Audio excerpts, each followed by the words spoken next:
হরে কৃষ্ণ। তো আমরা আজকে আমাদের ভক্তি শাস্ত্রী কোর্সের 13 নম্বর অধ্যায়ের আজকে আমরা শেষ অংশটি আলোচনা করব এবং তারপরে 14 নম্বর অধ্যায়ের কিছুটা অংশ আলোচনা করব।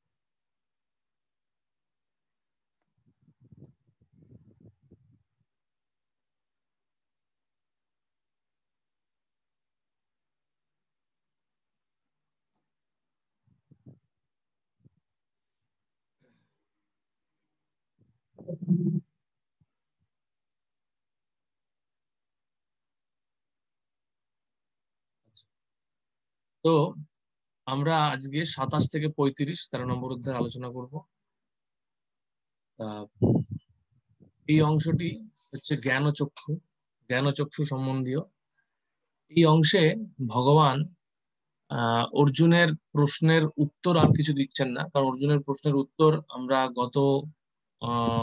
শ্লোক গত ক্লাসে যে দেখেছিলাম শ্লোক 26-এর মধ্যেই সমস্ত প্রশ্নের উত্তর দেওয়া হয়ে গেছে।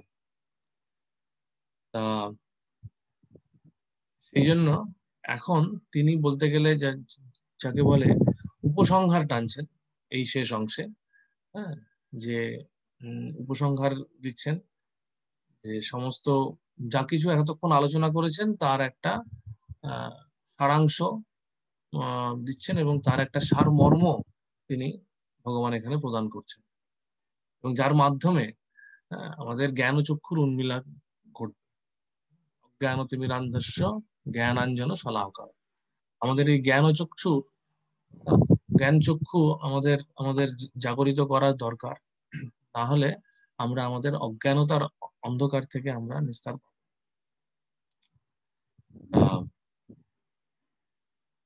এখানে আমরা প্রথমে সংগতিটা দেখি। অধ্যায় সমাপ্তি পর্যন্ত সাংখ্যযোগ সম্বন্ধে বিশদ বিস্তার।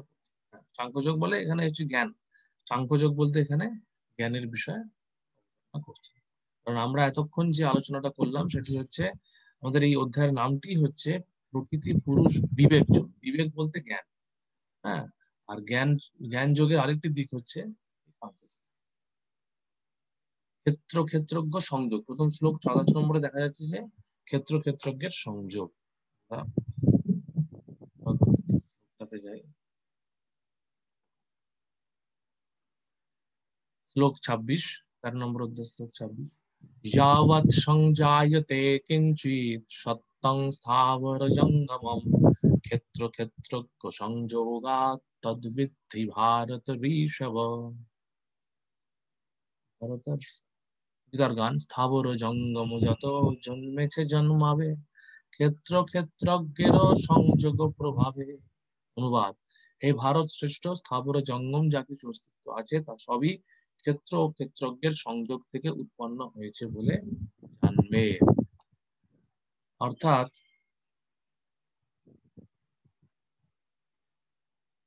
এখানে কি বলা হচ্ছে যে ক্ষেত্র এবং ক্ষেত্রজ্ঞের সংযোগ। ক্ষেত্র এবং ক্ষেত্রজ্ঞের সংযোগ বলতে এখানে আমরা কি বলতে পারি যে ভগবান এখানে এই অংশটির মাধ্যমে বলতে চাইছেন যে ভগবান কেন এই জ্ঞান চক্ষুর উন্মেষ ঘটাতে চাইছেন, উন্মিলন ঘটাতে চাইছেন অর্জুনের ক্ষেত্রে। তার কারণ অর্জুন যুদ্ধ করতে অস্বীকার করেছিলেন। তার কারণ হচ্ছে তিনি তার বিশেষত সমস্ত আত্মীয় স্বজনদের প্রতি আসক্ত ছিলেন, বিশেষত তীব্রভাবে আসক্ত হয়ে পড়েছিলেন তার গুরুদেব দ্রোণাচার্য এবং তার পিতামহ ভীষ্ম পিতামহের প্রতি। তাদের প্রতি তাদের কাছ থেকে অর্জুন প্রচুর পরিমাণে স্নেহ লাভ করেছেন। অর্জুনের অত্যন্ত স্নেহপরায়ণ ছিলেন, মানে তাদের কাছে অর্জুন ছিলেন অত্যন্ত স্নেহপরায়ণ।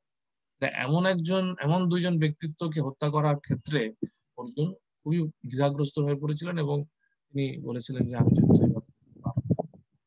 সেই ক্ষেত্রে ভগবান অর্জুনের মধ্যে জ্ঞান চক্ষুর উন্মিলন ঘটাচ্ছেন কিভাবে, যে তিনি আবার যেটা বললাম সাংখ্যযোগের বিস্তার বিবরণ করছেন। সাংখ্যযোগের বিস্তারের মাধ্যমে আমরা কি দেখতে পাই? আমরা বুঝতে পারি যে আমরা যার প্রতি আসক্ত হওয়ার কথা ভাবছি সেই ব্যক্তিটি প্রকৃতপক্ষে চিন্ময় স্তরে অধিষ্ঠিত এবং সেই ব্যক্তিটিকে হত্যা করা বা না করার সঙ্গে, হ্যাঁ, তার মানে হত্যা করা বা না করার সঙ্গে তার চিন্ময় স্তরে কোনো পরিবর্তন নেই। আর যে দেহটির প্রতি আমরা আসক্তি অনুভব করছি, সেই দেহটি কিছুই নয়, সেই দেহটি হচ্ছে ক্ষেত্র এবং ক্ষেত্রজ্ঞের সংযোগের প্রভাবে। এখন আমরা একটা উদাহরণ দিয়ে বুঝতে চেষ্টা করতে পারি যে আমরা যখন কোনো একটা বাড়ি দেখি, একটা বাড়ি দাঁড়িয়ে আছে, এই যে বাড়িটা দাঁড়িয়ে আছে, একটা একটা অট্টালিকা দাঁড়িয়ে আছে, একটা দাঁড়িয়ে আছে, সেই অট্টালিকাটা কিভাবে তৈরি হয়েছে? সেই অট্টালিকাটাও ক্ষেত্র এবং ক্ষেত্রজ্ঞের সংযোগে তৈরি হয়েছে। ক্ষেত্র এবং ক্ষেত্রজ্ঞ সংযোগ মানে খুব সহজ কথা, যে এই অট্টালিকা বানাতে আমাকে প্রকৃতির বিভিন্ন রকম উপাদান নিতে হয়েছে, ইট, বালি, সিমেন্ট, জল, হ্যাঁ, সবগুলো আমাকে নিতে হয়েছে। মানে একজন ইঞ্জিনিয়ার, একজন সিভিল ইঞ্জিনিয়ার, একজন কিছু মিস্ত্রি, হ্যাঁ, তারা এই এই সমস্ত উপাদানগুলিকে একসঙ্গে করে এই বাড়িটি বানিয়েছে। তাহলে যে কোনো অট্টালিকা আমরা দেখে বুঝতে পারি যে এই অট্টালিকাটি ক্ষেত্র এবং ক্ষেত্রজ্ঞের সংযোগেই বানানো হয়েছে। ক্ষেত্র বলতে কিছু পরা এবং অপরা প্রকৃতির সংযোগে বানানো হয়েছে। আমরা যেটা দেখেছি, মানে আমরা বারবার যেই শ্লোকটি আলোচনা করছি 7 নম্বর অধ্যায়ের, হ্যাঁ, শ্লোকটি যে অপরিময়তস্তে অন্যাং প্রকৃতিং বিদ্ধি মে পরাং জীবভূতা মহামায় জয়দাং ধারয়তে জগৎ, জয়দাং ধারয়তে জগৎ। এই পরাপ্রকৃতি জীবভূতা পরাপ্রকৃতি, অর্থাৎ আমরা এই জীবাত্মারা, তারা কি করছি? আমরা পরাপ্রকৃতির অংশ, পরাপ্রকৃতির জীবভূতা পরাপ্রকৃতি অপরা প্রকৃতির উপরে আধিপত্য স্থাপন করছি। আধিপত্য স্থাপন করা মানে এই আমরা অট্টালিকা বানাচ্ছি, আমরা ব্রিজ বানাচ্ছি, আমরা যা কিছু বানাচ্ছি, ঠিক তেমনি আমরা যেরকম ছোট ছোট ছোট ছোট এই পৃথিবীর ক্ষুদ্র ক্ষুদ্র জিনিসপত্র বানাচ্ছি জড়জাগতিক স্তরে, তেমনি এই সামগ্রিক বিশ্ব ব্রহ্মাণ্ড ভগবান এবং ভগবানের সংস্পর্শে এসে, ভগবান মানে ক্ষেত্র এবং ক্ষেত্রজ্ঞের সংস্পর্শ, মানে ভগবান সেখানে বিভু ক্ষেত্র, প্রধান ক্ষেত্রজ্ঞ হিসেবে, হ্যাঁ, প্রধান ক্ষেত্রজ্ঞ হিসেবে ক্ষেত্রকে নিয়ন্ত্রণ করে, ক্ষেত্রের উপর আধিপত্য বিস্তার করে এই জগতের, এটি হচ্ছে মূল বিষয়। এখানে প্রভুপাদ সেই বিষয়টিকেই এখানে তার তাৎপর্যে ব্যাখ্যা করেছে।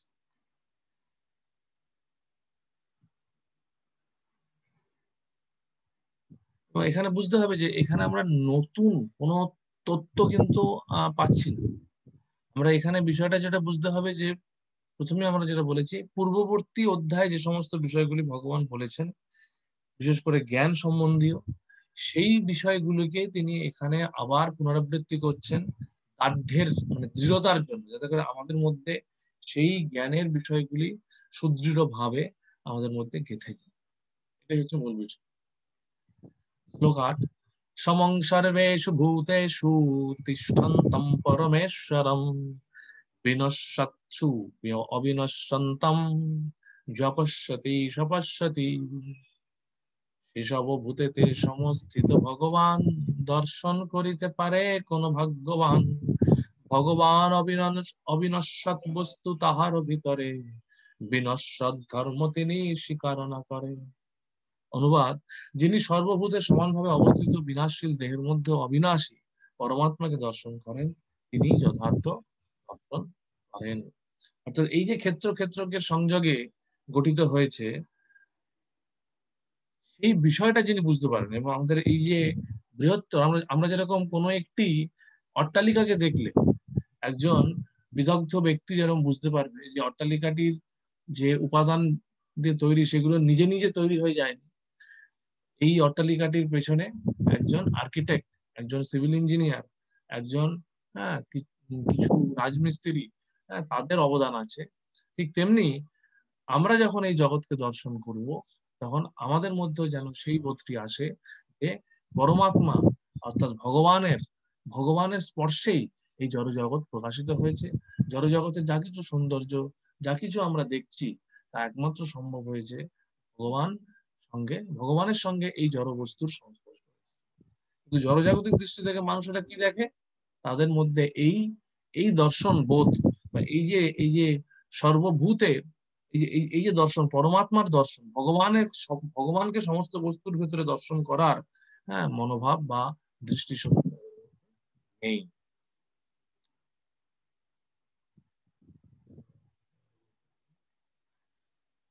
যে এই সংসারের কারণ হচ্ছে অবিবেক বা অজ্ঞান, এবং তার নিবৃত্তির উপায় হচ্ছে বিশুদ্ধ আত্মজ্ঞান। এই অভিপ্রায় নিয়ে সম্যক দর্শনের কথা বলছেন।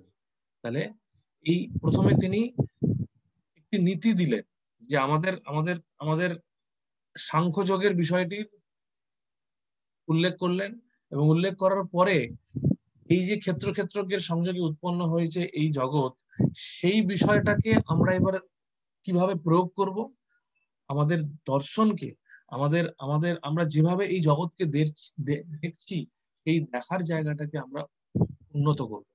আমরা শুধুমাত্র আজকে দেখছি সমুদ্রের জল, শুধুমাত্র পাহাড় পর্বত, যা কিছু দেখছি, শুধু এই বিষয়গুলোকে জড়জাগতিক বিষয় হিসেবে দেখবো না। এই বিষয়টির সঙ্গে পরমাত্মার সঙ্গে সম্বন্ধ করে আমরা বিষয়টি, এই পরমাত্মা সম্বন্ধে যথার্থ দর্শন, পরমাত্মার সঙ্গে সম্পর্কিত করে আমরা যখন দেখব, তখনই আমরা প্রকৃত দর্শন করতে পারবো।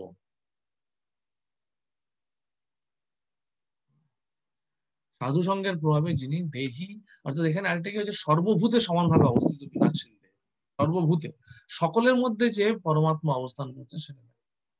এই যে সমদর্শিতা, এই সমদর্শিতার কথা ভগবান এই পূর্ববর্তী বহু অধ্যায় বারবার বলেছেন। কারণ এই সমদর্শিতার প্রভাবেই আমরা কিন্তু আসক্তি রহিত হতে পারি।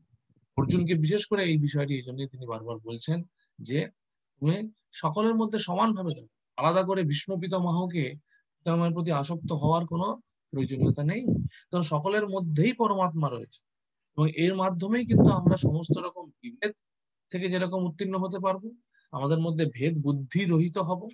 আমাদের মধ্যে ভেদ বুদ্ধি রহিত হলে কি হবে, আমাদের মধ্যে কারোর প্রতি আমরা মাৎসর্য পরায়ণ হব না। আমরা বুঝতে পারবো যে সকলের মধ্যেই ভগবান পরমাত্মার উপর দর্শন আছে, করছেন। এই বিষয়টি আমাদের বুঝতে হবে।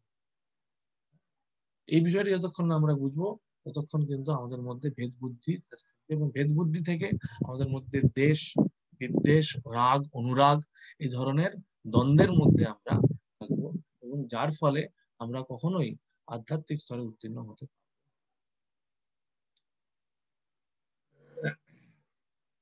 এখানে এই তাৎপর্যের একটি অংশে প্রভুপাদ বলছেন, পরমেশ্বর শব্দটিকে পরমাত্মা বলে অন্যরা ব্যবহার করে থাকেন।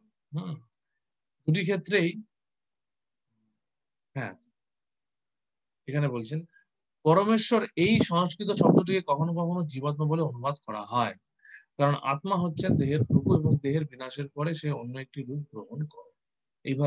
এইভাবে সে হচ্ছে প্রভু। তা এখানে বুঝতে হবে যে এই যে পরমেশ্বর কথাটিকে যখন জীবাত্মা হিসেবে ব্যবহার করা হয়, তখন আমরা কিভাবে পরমেশ্বর বলতে ভগবানকে আমরা বুঝি, সেটা তো আমরা জানি, ঠিক আছে। কিন্তু পরমাত্মা বা জীবাত্মাকে যখন পরমেশ্বর বলা হচ্ছে, তখন পরমেশ্বর শব্দটিকে আমরা কিভাবে বুঝবো? তখন বুঝতে হবে পরম ঈশ্বর, এখানে যে পরম শব্দটি মানে ভগবানের ক্ষেত্রে যখন আমরা বুঝি, তখন পরম বলতে আমরা বুঝি যে সর্বোচ্চ, অর্থাৎ তিনি হচ্ছেন সর্বশ্রেষ্ঠ, সর্বোচ্চ ঈশ্বর, অর্থাৎ যার উপরে আর কিছু নেই। আরেকটা কি, এটা হচ্ছে একটা দিক, যত যে ভগবানকে যখন আমরা বোঝাচ্ছি, ইঙ্গিত করছি পরমেশ্বর শব্দটি দিয়ে, সাধারণত তাই করা হয়। কিন্তু কখনো কখনো এখানে প্রভু বলছেন যে পরমেশ্বর শব্দটি দিয়ে জীবাত্মাকে বোঝানো হয়। তার মনে তখন বুঝতে হবে যে সেখানে পরমেশ্বর বলতে পরম শব্দটির অর্থ হচ্ছে চিন্ময়। এরকম পরাধর্ম, পরা প্রকৃতি। এই পরা প্রকৃতি বলতে কি বোঝায়? পরা প্রকৃতি বলতে বোঝায় চিন্ময় প্রকৃতি, অর্থাৎ জীবেরা যে জীবাত্মা যে চিন্ময় প্রকৃতি, সেটা বোঝাচ্ছে। এবং এই এই এই চিন্ময় প্রকৃতি, চিন্ময় ঈশ্বর বলতে কি বোঝাচ্ছে, দেহের মধ্যে এই জীবাত্মাই হচ্ছে চিন্ময় ঈশ্বর, এই দেহ থেকে জীবাত্মা পৃথক, সেই বিষয়টি এই পরমেশ্বর শব্দটি দিয়ে কখনো কখনো বোঝানো হয়ে থাকে। এখানে আমি বারবার আমরা আলোচনা করছি যে এই অধ্যায়টি পরিভাষা, বৈদিক শাস্ত্রের বিভিন্ন পরিভাষার উপরে আলোকপাত করা হয়েছে। বিষয়গুলি কিন্তু ইতিমধ্যেই ভগবান বিভিন্ন ভাবে বলে দিয়েছেন, যে এখানে এই যে ক্ষেত্রজ্ঞ বৈদিক শাস্ত্রের বিভিন্ন পরিভাষাগুলো সম্বন্ধে আমাদের অবগত করছেন, এবং তার মধ্যে দিয়ে তিনি জ্ঞানতত্ত্ব প্রকাশ করছেন।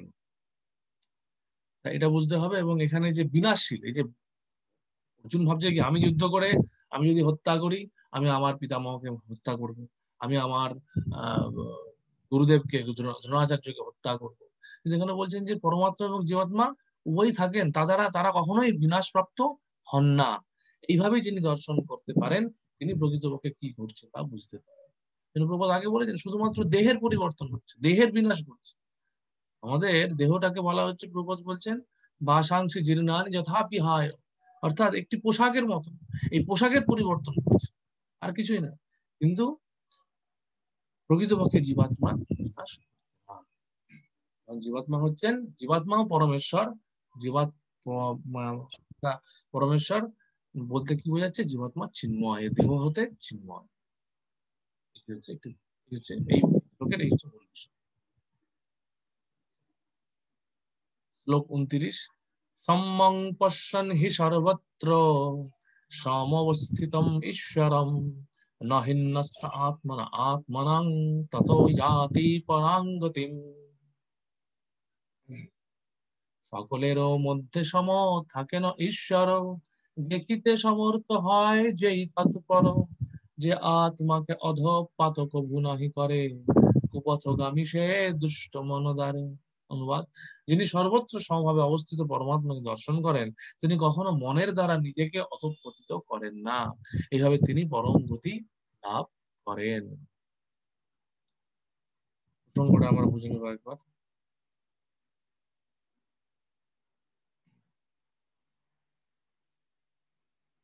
তাহলে দর্শনের, এরূপ দর্শনের ফল হচ্ছে তিনি সমভাবে অবস্থিত পরম দর্শন করেন, তিনি মনের দ্বারা। হ্যাঁ, তাহলে এবার আমরা এই পরমাত্মাকে পরমাত্মা দর্শন, পরমাত্মার সঙ্গে সম্পর্কিত ভাবে দর্শন করার যে বিষয়টি, সেটি ফলে আমরা কি লাভ করব, আমাদের দর্শনের ফলটা কি হবে, যে আমরা আমাদের মনের দ্বারা অধঃপতিত হব। আমি যেটা আলোচনা করছিলাম যে আমাদের মধ্যে সেই বিভেদ বুদ্ধি রহিত হবে।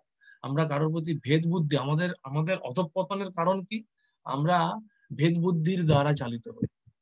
কারোর প্রতি আমাদের আসক্তি তৈরি হয়, কারোর প্রতি আমাদের বিদ্বেষ তৈরি হয়। রাগ বিদ্বেষ, রাগদেশ, এই রাগদেশের দ্বারা আমরা পরিচালিত হই বলে আমাদের আমরা আমাদের মন কলুষিত হয়, এবং তার ফলে আমরা অধঃপতিত হই, আমরা পরম গতি লাভ করতে পারি। কিন্তু আমরা যখন সমভাবে পরমাত্মাকে দর্শন করব, তখন আমাদের এই অধোগতি হবে না। এ প্রসঙ্গে একটি ছোট্ট গল্প হয়তো আপনারা শুনেছেন আগে। হ্যাঁ, তা একটা সময় গুরুদেবের কাছে গুরুদেবের কাছে আহ শিক্ষা গ্রহণ করছিলেন কিছু শিষ্য। হ্যাঁ, তা শিক্ষা গ্রহণ করেছেন তিনি, তাদেরকে ভগবত গীতা আদি বিভিন্ন বিষয়ের উপরে জ্ঞান প্রদান করেছেন। জ্ঞান প্রদান করার পরে তাদের অধ্যয়ন শেষ হয়েছে। শেষ হওয়ার পরে গুরুদেব বলছেন যে আমার একটি নির্দেশ পালন করতে হবে। হ্যাঁ গুরুদেব, কি নির্দেশ পালন করবো? বলছে তোমাদেরকে আমি প্রত্যেককে একটি করে কলা দিচ্ছি, ফল দিচ্ছি, যেমন এটা আপেল দিচ্ছি, ঠিক আছে?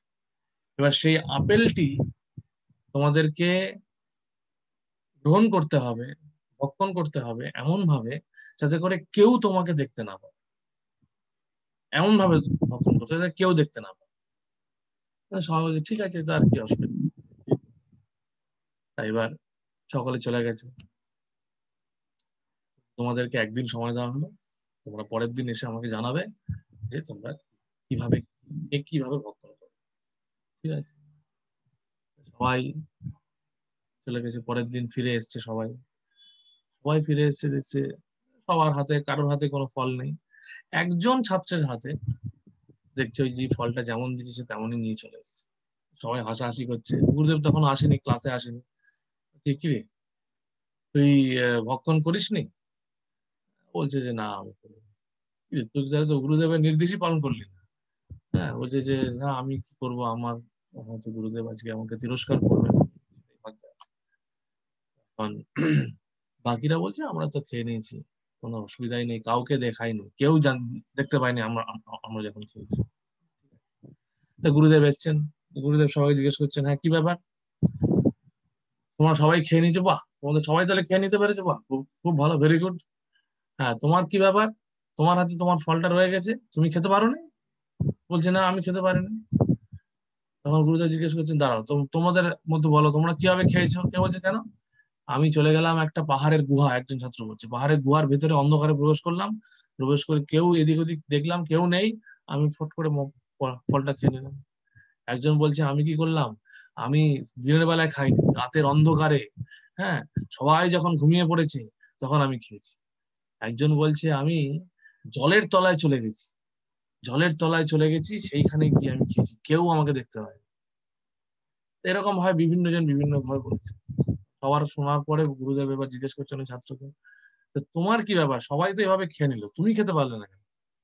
তখন সেই ছাত্রটি বলছে, গুরুদেব, আমি যখনই খেতে যাচ্ছি আমি দেখছি যে আর কেউ দেখতে পাক না পাক, পরমাত্মা রূপে ভগবান আমাকে সবসময় দেখছে।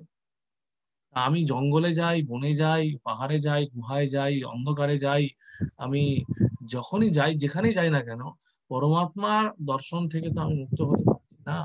তাহলে আমি কি করে বলতে পারি যে আমি কারোর অদর্শনে আমি খেয়ে নিলাম?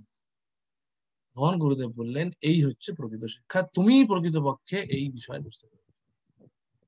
হ্যাঁ, তা আমাদের এটা বুঝতে হবে যে এখানে সেটাই ভগবান বলছেন যে, হ্যাঁ, যে এই পরমাত্মা যে আমাদেরকে, আমাদের সঙ্গে সব সময় অবস্থান করছে, সর্বত্র সমভাবে অবস্থিত, সমভাবে, পরমাত্মা কিন্তু অসমভাবে অবস্থিত না। পরমাত্মা একটি শূকরের শরীরে যেভাবে অবস্থিত, একটি ধর্মাত্মা, ধর্মপরায়ণ সাধুর শরীরও সেভাবে অবস্থিত। এবং যেটি বিদ্যা বিনয় সম্পন্নে যে শ্লোকটি, সেইখানে পণ্ডিতা সমদর্শী না, সেখানে হচ্ছে একইভাবে বলা হচ্ছে যে একজন পণ্ডিত তিনি তিনি কিভাবে দেখছেন, তিনি বিদ্যা বিনয় সম্পন্নে বিদ্যা বিনয় সম্পন্নে গোবিহস্তিনি চৈব স্বপাকেশ পণ্ডিতা সমদর্শিনা। তিনি একজন গরু, একজন হস্তি, একজন চণ্ডাল, একজন কুকুর, সকলের মধ্যে, সকলের মধ্যে পরমাত্মাকে সমানভাবে দর্শন করছেন, এবং তার ফলে তিনি কাউকে বিভেদ করছেন। কিন্তু তার মানে এই নয় যে তিনি সকলের সঙ্গে একই রকম ভাবে ব্যবহার করছেন। অনেক সময় আমরা এরকম ভাবি যে হ্যাঁ, বাঘের মধ্যে সেই একই পরমাত্মাকে দেখছি, আমি গরুর মধ্যে সে একই পরমাত্মাকে দেখছি। তাহলে আমি গরুকে যেভাবে গলকম্বলে আদর করি, আমি সেই বাঘকেও যদি সেরকম ভাবে গলকম্বলে আদর করতে যাই, তাহলে হ্যাঁ, আমার সেটাই, সেই আদরটাই হবে আমার শেষ আদর। তার মানে বুঝতে হবে যে হ্যাঁ, আমরা দর্শন করব সমানভাবে, কিন্তু তার মানে এই নয় যে আমাদের ব্যবহারিক আদান প্রদান সমান হবে। আমরা কাউকে হত্যা করার সময় বুঝতে হবে যে আমরা এই যে মাংস, গোমাংস থেকে শুরু করে বিভিন্ন পশুর মাংস ভক্ষণের যে প্রবণতা মানব সমাজে আজকে প্রকটিত হচ্ছে, তার কারণ হচ্ছে তারা এই পরমাত্মাকে দর্শন করছে না, তারা ভগবানকে দর্শন করছে না। সেই জন্য আজকে এই এই ধরনের অধোগতি প্রাপ্ত হচ্ছে। তারা তারা ভাবছে যে আমরা তো কোনো অসুবিধাই নেই। প্রথমত জীবাত্মাকেও দেখতে পাচ্ছে না তাদের মধ্যে, তারা বলছে যে পশুর মধ্যে জীবাত্মাই নেই, পশুরা জীবাত্মা মানে নেই। এই যে বিষয়গুলি, এই বিষয়গুলি হচ্ছে সমস্যা। তা কিন্তু একজন পণ্ডিত কি একজন ব্রাহ্মণের মধ্যে, একজন কুকুরের মধ্যে, একজন চণ্ডালের মধ্যে সমানভাবে সেই পরমেশ্বর ভগবানকে দর্শন করছে বলে, সমদর্শিতার স্তরে উত্তীর্ণ হচ্ছে বলে তার কোনো অধোগতি না। এই হচ্ছে এই শ্লোকের মূল বিষয়। শ্লোক 30।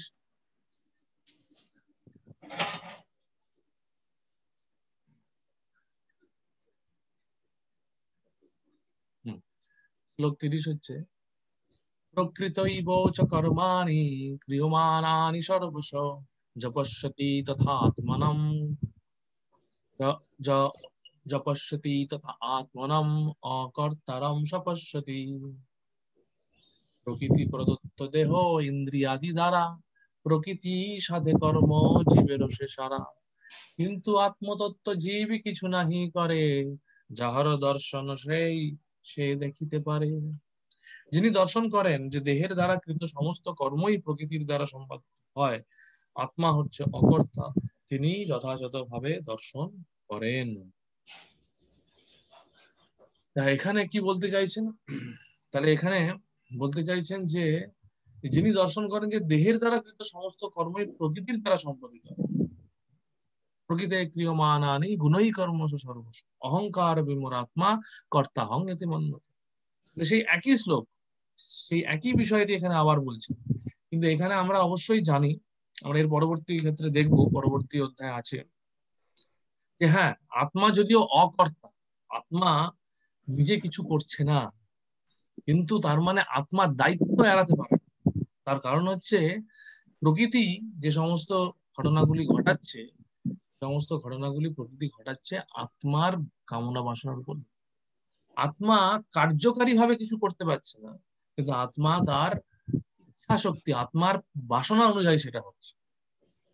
আত্মার সেই বাসনাকে চরিতার্থ করার জন্য ভগবানের নির্দেশনায় প্রকৃতি সেই, এটা হচ্ছে বিষয় যে প্রকৃত দর্শন কিন্তু বুঝতে হবে যে আমি কর্তা, এই মনোভাবটা থেকে বেরোবে। এখানে মূল বিষয়টা হচ্ছে যে এর এর মানে অর্জুন যখন ভাবছে যে আমি যুদ্ধক্ষেত্রে আমি আমার পিতামহকে হত্যা করছি, আমি আমার গুরুদেবকে হত্যা করছি, এর মাধ্যমেই সে বিহলিত হয়ে পড়ছে। সে বলে আমি কি করে হত্যা করতে পারি? কিন্তু সেখানে তার মানে কি, অর্জুন সেখানে ভাবছে আমি কর্তা, আর সেই কর্তা ভাবকে ভগবান এখানে খণ্ডন করছেন যে তুমি এই যুদ্ধের একমাত্র কারণ নও। তুমি এই যে যুদ্ধক্ষেত্রে দাঁড়িয়ে তীর তীর পরিচালিত তীর ধনুকের দ্বারা তাকে হত্যা করছো, তীর ছুড়ে, তার মানে এটা নয় যে তুমি একমাত্র তুমি কর্তা, না। এই পরিস্থিতি তৈরি হয়েছে সেই দুর্যোধনের কামনা বাসনা চরিতার্থ করার জন্য, কারণ এই যুদ্ধের পূর্বে ভগবান স্বয়ং বহু প্রচেষ্টা করেছেন এই যুদ্ধকে যুদ্ধ না হয়, কিন্তু তারপরেও এই পরিস্থিতি তৈরি হয়েছে। হ্যাঁ, তার কারণ ভগবান চেয়েছেন যে যাতে সমূলে সমস্ত আসরিক শক্তির বিনাশ ঘটে পৃথিবীতে। তাই জন্য আমরা যদি শুধু ভাবি যখন আমরা কোনো পরিস্থিতির মধ্যে পড়ছি যে এটা আমার জন্য হলো, আমি এর জন্য দায়ী, সফলতা হোক বিফলতা হোক, সফলতা আমাদেরকে আমাদেরকে আনন্দে উদ্ভাসিত করে আনন্দের আনন্দের বন্যায় ভাসিয়ে নিয়ে যেতে পারে, এবং সেই আনন্দের বন্যায় ভাসতে ভাসতে আমরা অনেক কিছু আমাদের জীবনের গুরুত্বপূর্ণ লক্ষ্য থেকে বিপদে পরিচালিত হতে পারি। আবার বিফলতার ফলে আমরা আমরা এতই হতাশাগ্রস্ত হয়ে পড়তে পারি যে আমরা আমাদের মানসিক বিপর্যয় করতে পারি, যেটা অর্জুনে হয়েছিল। হ্যাঁ, নার্ভাস ব্রেকডাউন যাকে বলে, হ্যাঁ, একদম মানসিক বিপর্যয়, বিষাদগ্রস্ত অবস্থায় পড়ে যাবে, কারণ সে নিজেকে কর্তা ভাবছে। কিন্তু যদি আমি প্রকৃতভাবে দেখতে পারি, যেখানে এবং আমরা পরবর্তী ক্ষেত্রে দেখবো অধ্যায় যে 5টা কারণ কাজ করে, কি কি 5টা কারণ সেটা আমরা দেখবো। তার মধ্যে কয়েকটা কারণের কথা এখানে বলা হচ্ছে, যে প্রকৃতি কথা এখানে বলা হচ্ছে, পরমাত্মার নির্দেশনার কথা আগে বলা হচ্ছে, সমস্ত কিছুর মধ্যে পরমাত্মার অবস্থান আছে, ভগবানের হাত রয়েছে প্রত্যেকটা ঘটনার ক্ষেত্রে। হ্যাঁ, তার মানে কি এটা যে আমরা আমাদের যা করণীয় চেষ্টা কর্তব্য সেটা আমাদের করতে হবে। এই জন্য যে ভগবান বলছে যে ফলটা কি হবে, সেই ফলটার উপরে হ্যাঁ তুমি আধিপত্য করতে চাও। তোমার কাজ হচ্ছে তোমার যতটুকু করণীয় সেটুকু তুমি সুষ্ঠুভাবে সুন্দরভাবে করার প্রচেষ্টা করে যাও, করো। এখানে ওই জন্য অর্জুনের কাজ হচ্ছে তুমি যুদ্ধ করো। বলছে এরকম ঘটনা ঘটেছে অনেক ক্ষেত্রে, যে এরকম কি হতে পারে যে যুদ্ধ ক্ষেত্রে অর্জুন তীর ছুঁড়েছে, একজন তীর ছুটছে আর সঙ্গে সঙ্গে সে মারা যাচ্ছে, এরকম ঘটনা তো নাও হতে পারে। এরকম অনেক সময় আমরা দেখি যে গুলি ছোড়া হচ্ছে কিন্তু সেই গুলিটা আরেকজনকে হত্যা করছে না। তার কারণ সেখানে শুধুমাত্র যে গুলি ছুটছে বা তীর ছুটছে সে সেই একমাত্র কারণ নয়, কার্যকারণের ঘটনাটা অনেক জটিল। এই জড়জগতে যা কিছু ঘটছে সেখানে হ্যাঁ মানে অনেকগুলো কারক কাজ করছে, তার ফলে কোনো ঘটনা ঘটছে। তাই জন্য এখানে বুঝতে হবে, এবং এখানে প্রধান যেখানে যেখানে বিষয়টি কাজ করছে সেটা হচ্ছে 3টি গুণের দ্বারা প্রকৃতি কাজ করছে, প্রকৃতির সেই বিষয়টা। কারণ আমরা জড়জাগতিক স্তরে যখন আছি তখন প্রকৃতির প্রভাবের দ্বারা আমরা বিভিন্ন ভাবে প্রভাবিত হই। জীবের মনোবাসনা চরিতার্থ করার জন্য হ্যাঁ ভগবান এই দেহটি বানিয়েছেন, এবং বাসনার ফলে দুঃখ ও সুখ ভোগ করার জন্য জীব নানা প্রকার সংকল্পনা অবস্থায় পতিত হয়। কিন্তু জীবের এই দিব্যবুদ্ধি যখন বিকশিত হয় তখন সে তার দেহের কার্যকলাপ থেকে নিজেকে পৃথক রূপে দর্শন করে। এই দৃষ্টিভঙ্গি যার আছে তিনি হচ্ছেন আসল। তখন তিনি এই জাগতিক কার্যকলাপ থেকে যে নিজের পরিস্থিতিটা আলাদা সেটা 31 যদা ভূত পৃথক কামম পৃথক ভাবম একস্থম অনুপশ্যতি ততো এব চ বিস্তারম ব্রহ্ম সম্পত্ততে তদা প্রাকৃতিক বৈচিত্র্যে যেবা একত্ব দর্শনে সর্বভূতের পৃথক ভাব সমর্থ সে মনে সৃষ্টি স্থিতি বিস্তার সেই যেবা জানে সমর্থ সে জনদৃষ্টি ব্রহ্ম সম্পাদনে। তাহলে যখন বিবেকী পুরুষ জীবগণের পৃথক পৃথক অস্তিত্বকে একই প্রকৃতিতে অবস্থিত, একই প্রকৃতি থেকে তাদের বিস্তার দর্শন করেন, তখন তিনি ব্রহ্মভাব প্রাপ্ত হন। অর্থাৎ এখানে বিবেকী পুরুষ বলতে জ্ঞানবান পুরুষের কথা বলা হচ্ছে। এখানে বারবার সেই একই বিষয় ফিরে আসছে যে আমরা কিভাবে দর্শন করব, আমরা কিভাবে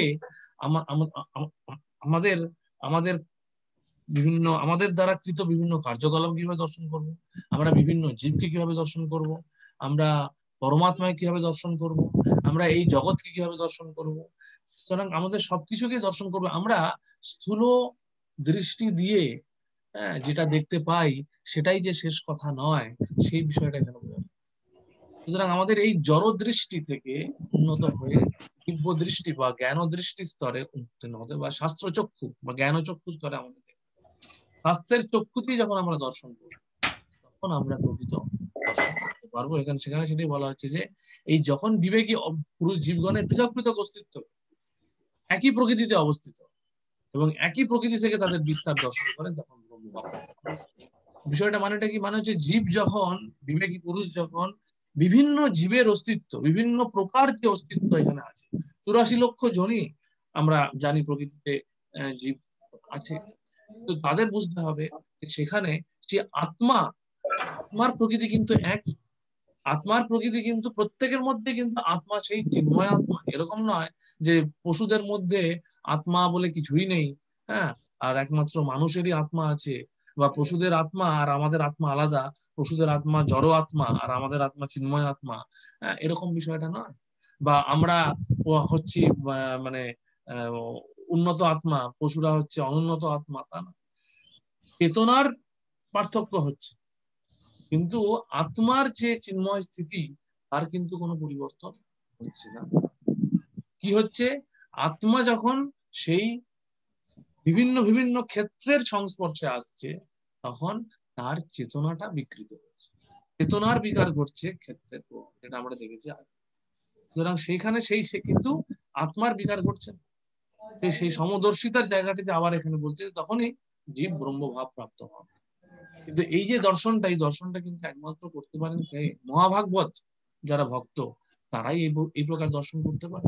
আমরা এইসব পরিচয় দেখবো এরপর যে এই একই প্রকৃতির বিষয়, কারণ এই দর্শন, এই দর্শনের স্তরে উত্তীর্ণ হওয়া সহজ কথা নয়, এবং সকলকেই সেই মহাভাগবত হ্যাঁ ব্যক্তি সেইভাবে সমানভাবে দর্শন করতে পারে, এবং সেই জন্যই মহাভাগবত স্তরে যখন যারা উত্তীর্ণ হয়, তখনই কিন্তু প্রকৃতপক্ষে ব্রহ্মভাব প্রাপ্ত হয়। এই জন্য আমরা দেখতে পাই সেই জগন্নাথ দাস বাবাজি মহারাজের একই প্লেট থেকে একজন, যখন সেই মায়াপুরে যখন ছিলেন তিনি নবদ্বীপে, সেই একই প্লেট থেকে তিনি যখন দেখছেন যে একটা কুকুর এসে ভক্ষণ করছে, তখন তার যে সার্ভেন্ট, তার যে সেবক, কুকুরটাকে তাড়াতে যাচ্ছে। হ্যাঁ, কিন্তু জগন্নাথ বাবাজি মহারাজ তাকে আটকেছেন, বলছে না, এই ধামবাসী জীব একজন, ওর ওর এঠো খেলে আমার কোনো ক্ষতি হবে। এখন এই যে বিষয়টা, এই ঘটনাটা আমরা কি মায়াপুর বা নবদ্বীপে বসে এরকম ভাবে আমরা করতে পারবো যে আমরা কোথাও প্রসাদ সেবন করছি, সেখানে এসে কুকুর এসে মুখ দিয়ে গেল, আমরা সেই প্রসাদ, সেই প্লেট থেকে খাবার খেতে পারবো, প্রসাদ খেতে পারবো? সহজ নয় ওটা। কারণ আমাদের সেই দর্শন বা সেই বোধ নেই। আমরা মানে কৃত্রিম ভাবে, হ্যাঁ, জগন্নাথ দাস বাবাজি মহারাজ করেছেন বলে আমিও করব সেটা, আমার সেরকম করতে গেলে কিন্তু আমরা সেটা করতে পারবোই না। সুতরাং এই যে, কারণ আমরা সেই ব্রহ্মভাব প্রাপ্ত স্তরে উত্তীর্ণ এখনো হয়নি, আমরা সেইভাবে সেই কুকুরের মধ্যে সেই ধামবাসী জীবকে আমরা দর্শন করতে পারছি না, আমাদের মধ্যে সেই পূর্ণ জ্ঞানের উন্মেষ ঘটেনি, পূর্ণ জ্ঞান চক্ষুর উন্মেষ ঘটেনি। সেই জন্য আমাদের বুঝতে হবে যে এই স্তরটি অত্যন্ত উন্নত উন্নত ভক্তের স্তর, সেই বিষয়টি এখানে বলা হচ্ছে। এবং এবং এখানে বারবার যে বিষয়টি ফিরে আসছে যে জড়দেহের বিনাশ হয়ে যাওয়ার পর আত্মা একই থাকে, বিষয়টি বারবার ফিরে আসছে এখানে, বারবার এই বিষয়টিকে বলা হচ্ছে, কারণ ভগবানের উদ্দেশ্য কিন্তু অর্জুনকে সেই আসক্তি থেকে বের করে আনা। জীবন সম্বন্ধে জড় ধারণার ফলে এই জড় বিভেদ প্রতিবাদ হয়, জড়দের বিনাশ হয়ে যাওয়ার পর আত্মা একই থাকে, জড়া প্রকৃতি সংশ্লেষ আসে বলে আত্মা নানা প্রকার শরীর প্রাপ্ত হয়। কেউ যখন তা দর্শন করতে পারে তখন তিনি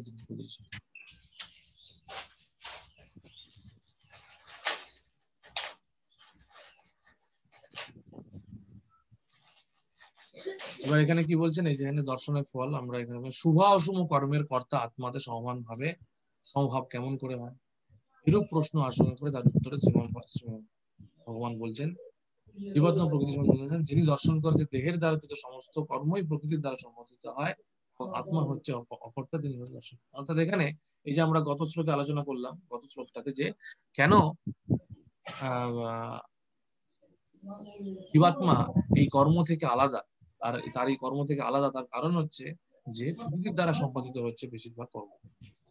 যে শুভাশুভ কর্মের কর্তা আত্মাতে সমভাবে কেমন করে হয়, এই বিষয়টা এখানে। এরপরে এখন কি বলেছে, এখন ভূত সকলও প্রকৃতি মাত্র বলে প্রকৃতি হতে অভিন্ন হওয়ায় ভূতরূপ উপাধিজনিত যে আত্মার ভেদ তা যিনি না দেখেন তিনি ব্রহ্মত্ব প্রাপ্ত হন, এটি। হ্যাঁ, যে এখন ভূত সকল প্রকৃতি মাত্র বলে, ভূত সকলও প্রকৃতি, অর্থাৎ যে প্রকৃতি আমরা দেখছি, যে জীব আমরা দেখছি, এই জীব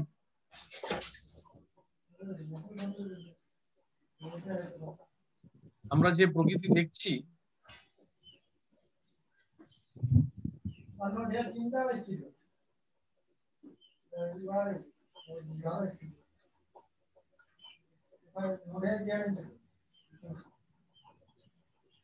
আচ্ছা হ্যাঁ, অনেক রকম সাউন্ড আসছে।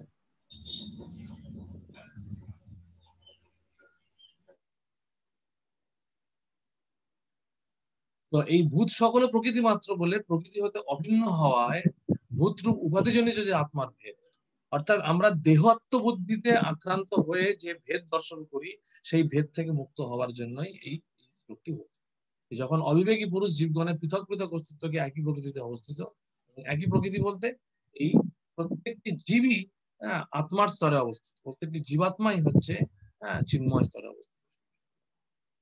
তথাপি দেহবদ্ধ আত্মার সংসার দশায় সুখ দুঃখাদি হেতু বৈষম্য দুষ্পরিহার্য, তার পক্ষে সমদর্শন কোথায়? এই সম্ভব প্রশ্নের পরিপ্রেক্ষিতে ভগবান বলছেন, আত্মা অকর্তা ও নির্লিপ্ত। ব্রহ্মভাব অবস্থায় জীব যখন দর্শন করেন যে অব্যয়ী আত্মা অনাদি নির্গুণ ও জড়া প্রকৃতির অতীত, একুন্তেও জড়দেহে অবস্থান করলেও আত্মা কোনো কিছু করেন না এবং কোনো কিছুতেই লিপ্ত না। অর্থাৎ শ্লোকটি আমরা দেখবো এবার 32 নম্বর শ্লোক।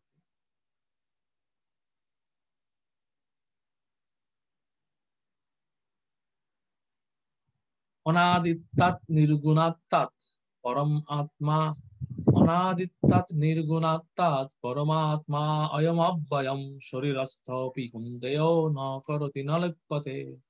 ব্রহ্মজ্ঞানী জীবনিত্য পরম অব্যয় নির্গুণ অনাদিতত্ব নির্লিপ্ত সেরা।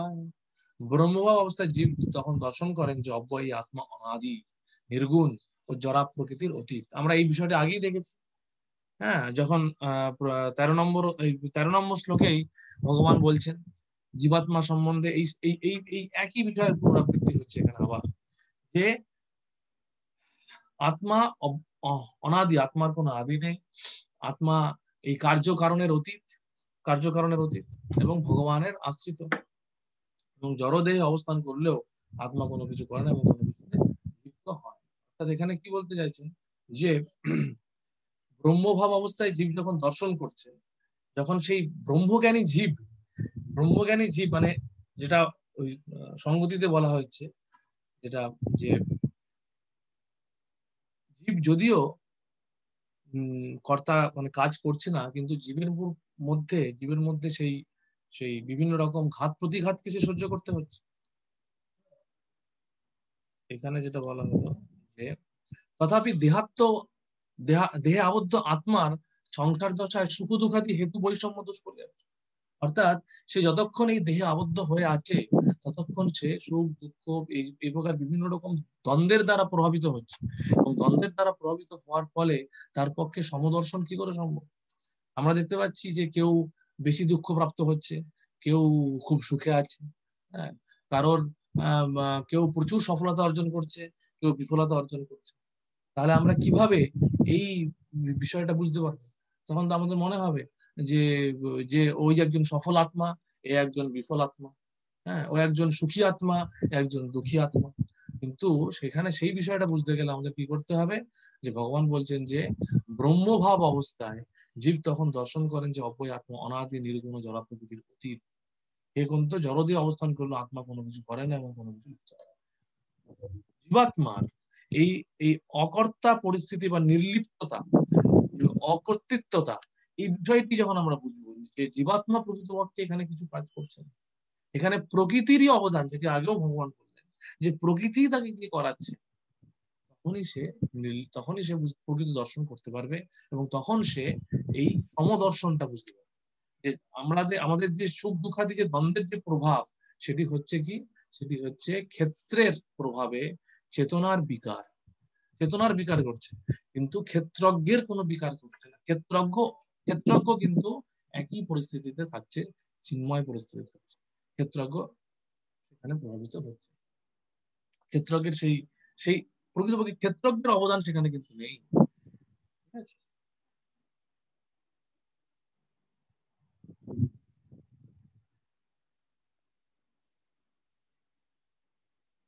জড় শরীরের সংস্পর্শে আসার ফলে সে সমস্ত কাজে সম্বন্ধিত তাকে আবদ্ধ করতে পারে, তাকে আবদ্ধ করতে পারে। প্রকৃতপক্ষে আমরা ভাবছি আমরা আবদ্ধ হয়ে আছি, এটি হচ্ছে আমাদের আমাদের বদ্ধ দশার কারণ। প্রকৃতপক্ষে আমরা আবদ্ধ নই, আমরা এই শরীর থেকে সম্পূর্ণ ভিন্ন, এই জন্য আমরা খুব সহজেই পারমার্থিক স্তরে উত্তীর্ণ হতে পারি। এই বিষয়টা আমাদের বুঝতে হবে। যদি আমরা এটা না বুঝতে পারি, এখানে এটাই হচ্ছে জ্ঞানচক্ষু উন্মেষের গুরুত্ব, যে আমরা এই বদ্ধ দশার অবদান, মানে বদ্ধ দশার অবসান ঘটাতে পারি। তথা সর্বগত সৌখ্যাৎ সৌক্ষ্মাত্মাৎ আকাশম ন উপলিপ্যতে সর্বত্র অবস্থিত দেহে তথা আত্মা ন উপলিপ্যতে। এখানে ভগবান একটি উপমা দিচ্ছে, আমি আর এটা পড়ছি না। আকাশ যেমন সর্বগত হয়েও সূক্ষ্মতা হেতু অন্য বস্তুতে লিপ্ত হয় না, তেমনি ব্রহ্মদর্শন সম্পন্ন জীবাত্মা দেহে অবস্থিত হয়েও দেহ ধর্মে লিপ্ত হন না।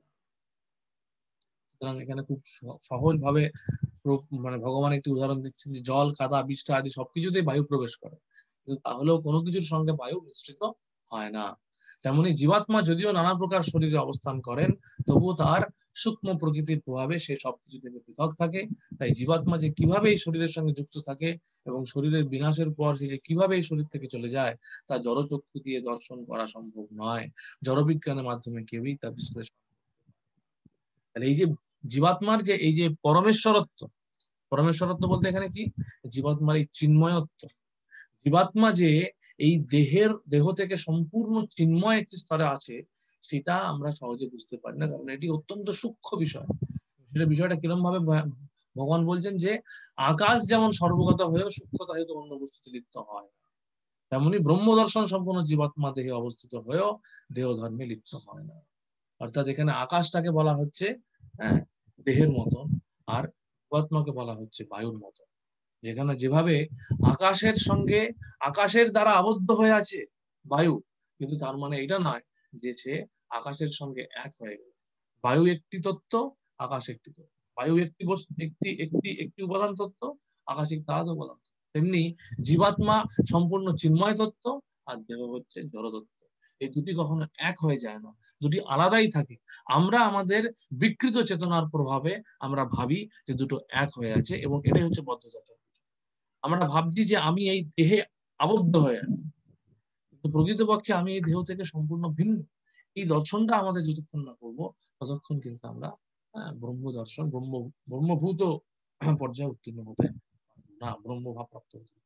সেই একই বিষয় আমাদের, আমি যেটা বারবার বলছি, ভগবান কি চাইছেন, অর্জুনের মধ্যে থেকে সেই দেহাত্ম বুদ্ধিকে নাশ করতে চাইছেন, বিশুদ্ধ আত্মবুদ্ধি স্তরে নিয়ে আসতে চাইছেন, বিশুদ্ধ চিন্ময় আত্মার যে চেতনা, সেই স্তরে উত্তীর্ণ করতে চাই। এই জ্ঞানের মাধ্যমে আমরা সেই চেতনায় উত্তীর্ণ হতে পারি, নাহলে আমাদের বদ্ধ দশার কখনো। তথা প্রকাশয়তি একো কৃষ্ণং লোক ইমং রবি ক্ষেত্রং ক্ষেত্রী তথা কৃষ্ণং প্রকাশয়তি ভারত। এ ভারত, এক সূর্য যেমন সমগ্র জগৎকে প্রকাশ করে, সেরকম ক্ষেত্রী আত্মাও সমগ্র ক্ষেত্রকে প্রকাশ করে। যে একই বিষয়, চেতনা যেরকম চারিদিকে প্রকাশিত হয়ে থাকে, চেতনা সম্বন্ধে নানা রকম মতবাদ রয়েছে। সেই চেতনা যেমন ভগবদ্গীতায় সূর্য রশ্মি উদাহরণ দেওয়া হয়েছে, সূর্য যেমন এক জায়গায় অবস্থিত, কিন্তু তার রশ্মি সারা জগৎকে আলোকিত করে। জীবাত্মাও যদিও শরীরে অবস্থিত, তবু চেতনার দ্বারা যে সমস্ত শরীরকে আলোকিত। তো এই বিষয়টি বারবার আগেও বলা হয়েছে, আগেও 2 নম্বর অধ্যায়ে যে বিষয়টি বলা হয়েছে, সেই বিষয়টিকে এখানে আবার বলা হচ্ছে। কারণ সেই যে সাংখ্য যোগের কথা বলা হয়েছে, সাংখ্য যোগ দ্বিতীয় অধ্যায়ের নাম। সেখানে আত্মা এবং শরীরের মধ্যে যে বিশ্লেষণ করা হয়েছে সেটিকে পুনরাবৃত্তি করা হয়েছে আরো দৃঢ়তার জন্য, আরো এবং এবং এবং এখানে বৈদিক পরিভাষার মাধ্যমে ভগবান এখানে বলেছে। ওখানে দেহি দেহ বোঝানো হয়েছে, এখানে ক্ষেত্র এবং ক্ষেত্রী বোঝানো হয়েছে। ক্ষেত্রী আত্মা সমগ্র ক্ষেত্রকে প্রকাশ করে দেয়, বিষয়টা একই। সুতরাং এখানে আর বিস্তার করার কিছু বিষয় নেই। কারো যদি কোনো প্রশ্ন থাকে সেই প্রশ্নগুলো আমরা 35 নম্বর শ্লোক হচ্ছে ক্ষেত্রজ্ঞয় এবং অন্তরং জ্ঞান চক্ষুষা ভূত প্রকৃতি মোক্ষম চ যে বিদুয়ান্তি তে পরম। যেখানে তে পরম, পরম পদ বলতে এখানে চিন্ময় স্তরে উত্তীর্ণ হওয়া। যারা এইভাবে জ্ঞানচক্ষুর দ্বারা ক্ষেত্রজ্ঞের পার্থক্য জানেন এবং জড় প্রকৃতির বন্ধন থেকে জীবন মুক্ত হওয়ার পন্থা জানেন, তারা পরম গতি লাভ করেন, পরম গতি চিন্ময় গতি প্রাপ্ত। তাহলে এখানে শেষে 13 অধ্যায়ের মূল কথা হচ্ছে ক্ষেত্রজ্ঞ শরীরের মালিক এবং পরমাত্মার মধ্যে পার্থক্য সম্বন্ধে অবগত হওয়া উচিত। 8ম থেকে দ্বাদশ শ্লোকে বর্ণিত মুক্তি লাভের পন্থা সম্পর্কে অবহিত হতে হবে, তবেই পরম গন্তব্যস্থলের দিকে অগ্রসর। তাহলে আমাদের এই বিষয়টি বুঝতে হবে, পার্থক্য দেহ দেহির পার্থক্য যেরকম ক্ষেত্রীর পার্থক্য বা ক্ষেত্রজ্ঞের পার্থক্য, এবং আরেকটি হচ্ছে আমরা কিভাবে প্রকৃতির বন্ধনে আবদ্ধ হয়ে আছি সেইখানে আমরা দেখলাম। পুরুষ প্রকৃতি স্থহির ভূমিতে প্রকৃতি যান গুণান কারণ গুণ সংঘর্ষ সদসজ্জনী জন্ম। এটি হচ্ছে প্রকৃতির বন্ধনে আবদ্ধ হওয়ার কারণ, এবং সেই প্রকৃতির বন্ধনে আবদ্ধ হওয়ার কারণ হচ্ছে কারণ গুণ সংঘর্ষ। এই যে কারণ গুণ সংঘর্ষ, এই বিষয়টা আমরা পরবর্তী শ্লোকে দেখবো যে ত্রিগুণের দ্বারা প্রভাবিত হয়ে জীব এই যে প্রকৃতির কথা, এখানে শুধুমাত্র প্রকৃতির কথা বলা হলো, যে প্রকৃতি কার্য করছে, প্রকৃতির বন্ধনে আবদ্ধ হয়ে আছি আমরা, প্রকৃতির প্রভাবে চেতনার বিকার করছে। এখন এই প্রকৃতির প্রভাবে কিভাবে ঘটছে সেই বিষয়টা আমরা এবার দেখব, আমরা এর পরবর্তী অধ্যায়টাতে দেখব। আমরা পরবর্তী অধ্যায়ের কিছুটা অংশ শুরু করবো আজকে। তাহলে এখানে আকাশের দৃষ্টান্ত জীবাত্মা দেহ ধর্মে লিপ্ত হন না। এখানে সেই একই বিষয় আকাশের উদাহরণটা সেটা আমরা আলোচনা করলাম, যে আকাশের উদাহরণটা দেওয়া হয়েছে ভগবান যাতে করে আমরা আমাদের দেহ থেকে জীবাত্মাকে আলাদা বুঝতে পারি। এবং আত্মা প্রকাশক বলে প্রকাশ্য পদার্থের কোন ধর্মের দ্বারা সে যুক্ত হয় না, তা সূর্যের দৃষ্টান্তের সাহায্যে করে।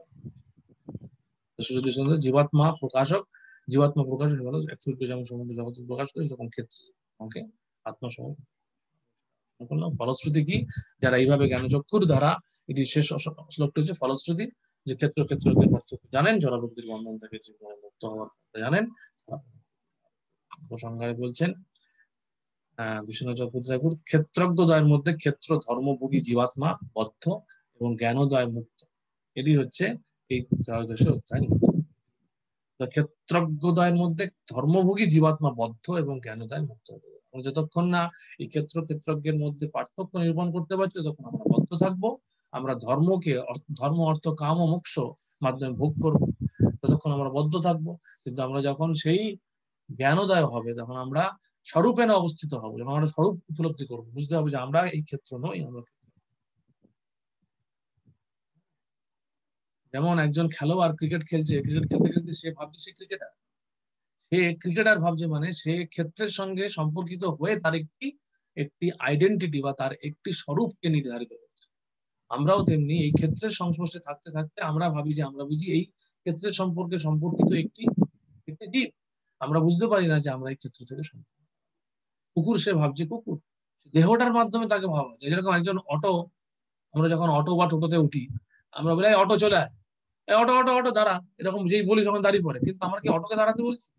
আমরা সেই অটোর মধ্যে বসে থাকা সেই ব্যক্তিটিকে দাঁড়াতে বলছি। আমরা সে কিন্তু ব্যক্তিটি নাও বলছি না, কিন্তু সেই অটো বলার সঙ্গে সঙ্গে সেই ব্যক্তিটি ভাবছি সে আমাকেই বলছে, বা টোটো ডাকার সঙ্গে সঙ্গে আমার সে ভাবছে সে টোটোকেই বলছে। তার মানে সে টোটো চালাতে চালাতে, অটো চালাতে চালাতে ভাবছে বুঝি সে ওই যন্ত্রটার সঙ্গে বদ্ধ হয়ে যাচ্ছে। কিন্তু যখন তার জ্ঞানোদয় হবে যে আরে আমি টোটো ওয়ালা, আমি টোটো চালক, টোটোর চালক, কিন্তু আমি টোটো নই, কিন্তু আমাদের সেটা হচ্ছে বদ্ধ থেকে জ্ঞানের। জীব ঈশ্বর দেহের মধ্যে অবস্থান করেন, তার মধ্যে প্রথমটি জীব দেহে ধর্মাদির দ্বারা যুক্ত বলে বদ্ধ হয় এবং আত্মবোধ জন্মালে মুক্ত হয়। একই ব্যাপার, আত্মবোধ অর্থাৎ ক্ষেত্রজ্ঞের যে বোধ, সেটা ঠাকুর কি বলছেন, শ্রদ্ধাবান পুরুষ গুরুপাদ আশ্রয় পূর্বক শ্রবণ কীর্তনাদি নববিধা আলোচনা করতে করতে স্বীয় সমস্ত অনর্থ নাশ করে নিঃসালাভ করে। চিত অচিত বিবেক অভাবেই অনর্থ সমূহের মধ্যে প্রধান। চিত অচিত বিবেক অভাবে, কোনটি চিত আর কোনটি অচিত এই জ্ঞান, বিবেক বলতে এখানে জ্ঞানের অভাবেই অনর্থ। সেই অনর্থ নিবৃত্তাত্মক জ্ঞান শিক্ষা দেওয়ার উদ্দেশ্যেই এই অধ্যায় ক্ষেত্রতত্ত্ব বিচারপূর্বক কথিত হয়েছে। যে মহাবোধ সমূহ অহংকার, বুদ্ধি, অব্যক্ত সমস্ত ইন্দ্রিয় পাঁচটি বিষয়, এই 24টি ক্ষেত্র, ইচ্ছা, দেশ, সুখ, দুঃখ, সংঘাত ও চেতনায়তন, মনোবৃত্তি, ধৈর্য, এগুলি ক্ষেত্র বিকার এবং এর অতিরিক্ত কার্যকারণ স্বরূপ ও স্বরূপে আমার অংশরূপ পরমাত্মায় দুজন ক্ষেত্রজ্ঞ, ক্ষেত্র জীব রূপে ক্ষেত্রজ্ঞের সংযোগী সংসার, ক্ষেত্রজ্ঞের আত্মতত্ত্ব জ্ঞান সম্বন্ধ জ্ঞান দ্বারাই পরমাত্মা অবলোকন ক্রমে স্বরূপ অনবাপ্রাপ্তি রূপ অনর্থে নিবৃত্তি হয়। এটি শরণাঙ্গ অনুগত তত্ত্ব। ভক্তি ব্যবস্থা করে সেই মানে সারাংশ করছেন আর।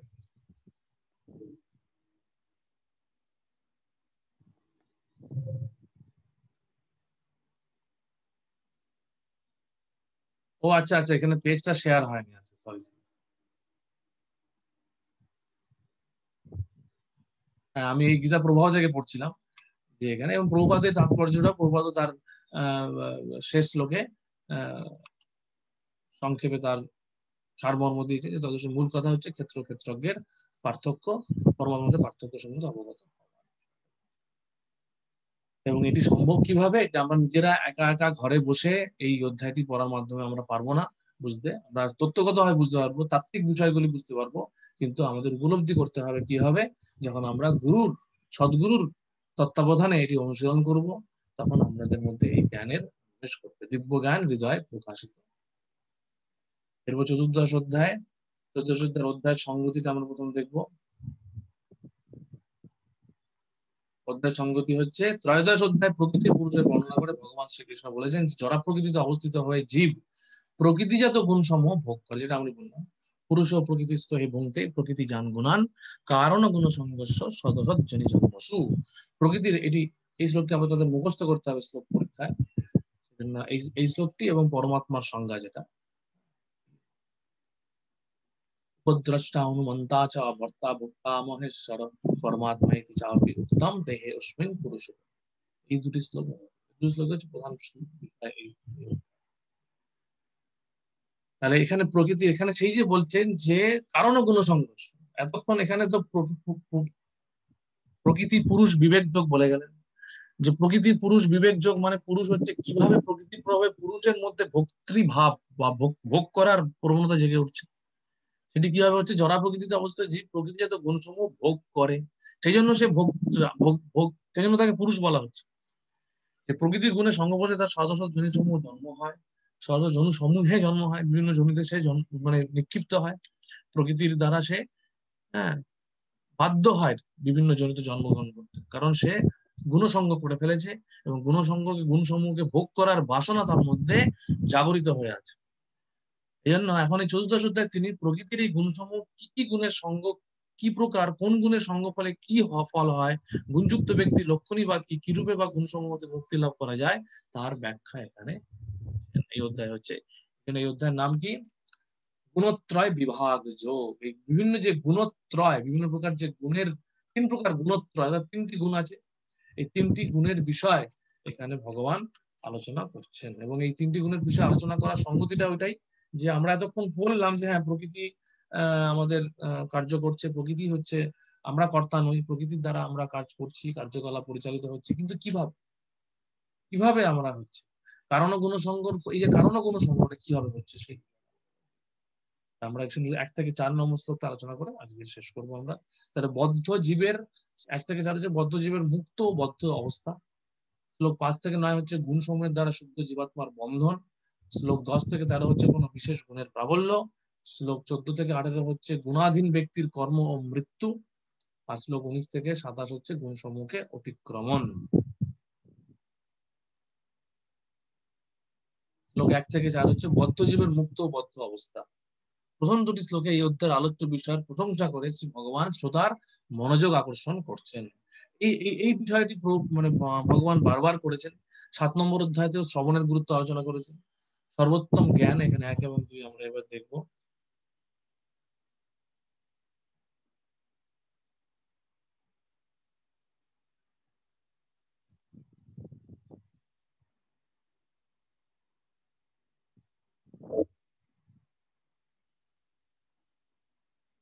ভগবান উবাচ পরং ভুবো প্রবক্ষ্যামি জ্ঞানং জ্ঞানমুত্তমং যজ্ঞত্তা মুনয় সর্বে পরাং সিদ্ধিম মতো গতা। পরমেশ্বর ভগবান বললেন, পুনরায় আমি তোমাকে সমস্ত জ্ঞানের মধ্যে সর্বোত্তম জ্ঞান সম্বন্ধে বলবো, যা জেনে মুনিগণ এই জড়জগৎ থেকে পরম সিদ্ধি লাভ করেছে। এটা একটা ভগবানের একটা স্টাইল।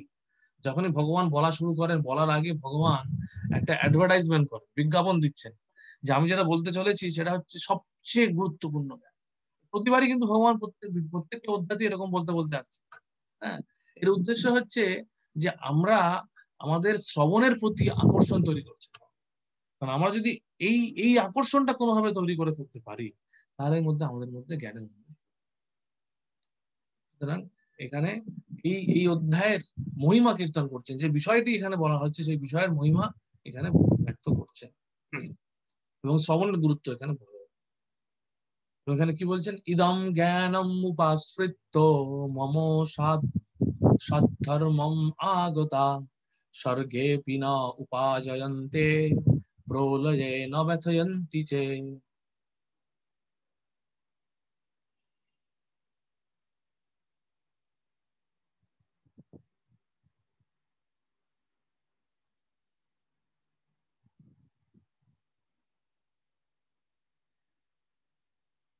প্রমোশন, হ্যাঁ প্রমোশন বলতে কি বলছেন, অভিবাদন প্রভু, বুঝলাম না ঠিক। আচ্ছা আমরা পরে আলোচনা করছি, আমি আগে এটা শেষ করে নিই। হ্যাঁ, প্রমোট করছেন ব্যাপারটাকে আর কি, উনি উৎসাহ দিচ্ছেন। আচ্ছা, এই জ্ঞান তাহলে এখানে ইদং জ্ঞানম আশ্রিতম মম, এবং ইদং জ্ঞানম উপাশ্রিত মম সাধ্যম মম সাধর্মম আগতা স্বর্গে পিনা বজায়ন্তে প্রলয় না ব্যথয়ন্তি যে। এই জ্ঞান আশ্রয় করলে জীব আমার পরাপ্রকৃতি লাভ করে, তখন আর সে সৃষ্টির সময় জন্মগ্রহণ করে না এবং প্রলয়কালেও ব্যথিত। সুতরাং এখানে প্রথমেই ভগবান এই জ্ঞানের ফলশ্রুতি, এই অধ্যায়ের ফলশ্রুতি দিয়ে, এই জ্ঞান লাভ করলে কি হয়, পরাগতি লাভ করে। গত অধ্যায়ের শেষেও তিনি তাই একই কথা বলেছেন, আবার এখানেও সেই বলছেন একই বিষয়, যে জ্ঞান আশ্রয় করলে পরা প্রকৃতি, অর্থাৎ আমরা বদ্ধ অবস্থায় হয়ে আছি কেন, আমরা অপরা প্রকৃতির সঙ্গে সম্পর্ক করে আমরা চেতনা স্তরে আমরা অপরা প্রকৃতির মতন ভাবছি, যে আমরা অপরা প্রকৃতির সঙ্গে, অপরা প্রকৃতি হচ্ছে আমাদের আইডেন্টিটি বা স্বরূপ। অর্থাৎ এখানে স্বরূপ বিভ্রমের মধ্যে আমরা পড়ে আছি, যে জন্যই আমাদের জন্ম মৃত্যুর চক্রে আমাদের ঘুরতে হচ্ছে। কিন্তু দিব্য জ্ঞান লাভ করলে আমরা সেই চক্র থেকে মুক্ত হতে পারবো এবং চিদাকাশে বৈকুণ্ঠ লোকে